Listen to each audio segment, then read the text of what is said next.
Ibu bapak, saudari-saudara, orang muda, remaja, dan anak-anak.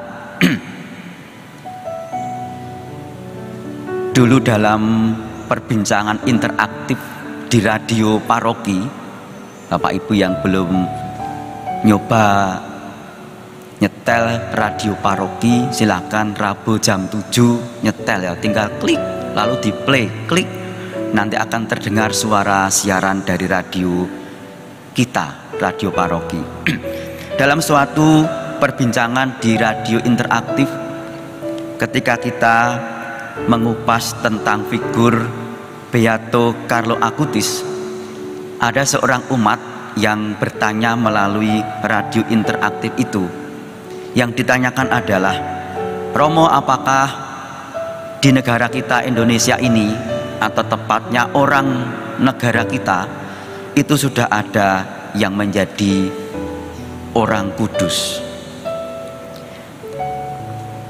Lalu waktu itu saya memang menjawab, kalau orang kudus yang dinyatakan resmi oleh gereja memang kita belum ada, tetapi ada begitu banyak figur orang kudus, baik itu resmi dinyatakan maupun tidak. Dan pada hari ini kita merayakan semua orang kudus.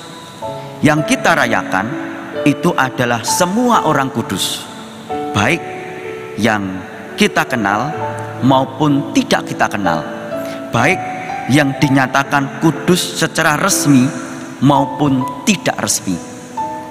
Maka artinya ada begitu banyak figur-figur yang bahkan kita tidak tahu nama mereka, umat beriman yang memberikan keutamaan luar biasa dan memiliki pengaruh besar pada orang-orang yang mengenalnya. Dan tadi kita menyebut ada banyak nama arwah yang secara khusus kita doakan, dan itu akan terus kita doakan, terutama pada 9 hari novena arwah ini.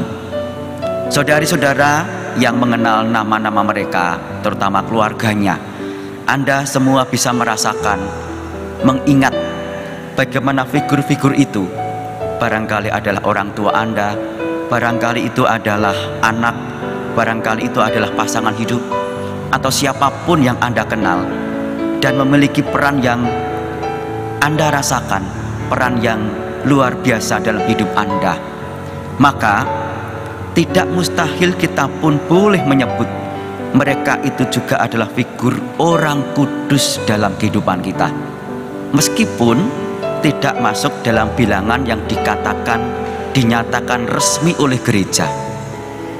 Maka kalau hari ini kita merayakan hari raya orang kudus, besok kita dalam Ekaristi peringatan arwah orang beriman. Kedua perayaan itu menjadi suatu perayaan yang menggambarkan bagaimana gereja yang ditampilkan secara utuh, gereja yang berjuang, gereja yang dipanggil untuk masuk dalam kekudusan, seperti yang direfleksikan oleh Yohanes dalam bacaan yang pertama tadi. Aku melihat suatu kumpulan besar orang banyak yang tidak dapat dihitung banyaknya, dari segala bangsa, suku, dan kaum dan bahasa, berdiri di hadapan takhta dan di hadapan Anak Domba. Gereja menegaskan bahwa kita umat beriman itu dipanggil untuk masuk dalam persekutuan orang kudus.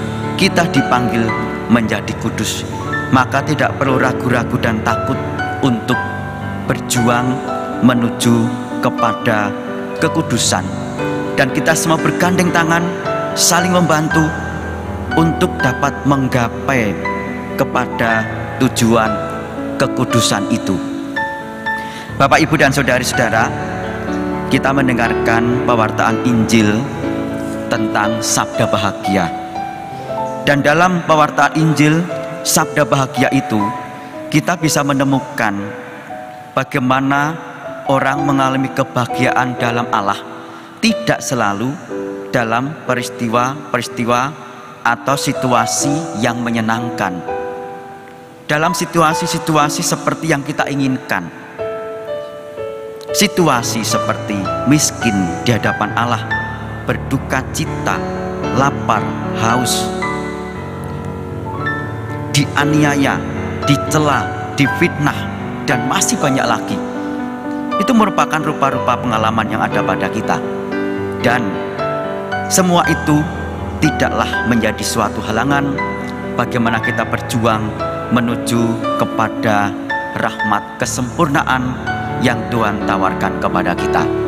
Menjadi orang kudus bukan berarti menjadi figur yang tanpa cacat celah. Menjadi orang kudus bukan berarti menjadi figur yang tanpa kelemahan, tetapi keberanian untuk terus-menerus bangkit dan berjuang. Jatuh lagi, bangkit, berjuang lagi. Jatuh dalam kesalahan sama, bangkit, berjuang lagi. Keberanian untuk terus bangkit dan berjuang menuju kebaikan, itulah rahmat kekudusan dalam hidup kita. Kita mau rahmat yang sebesar itu, mari kita mohon dalam Ekaristi pada pagi ini.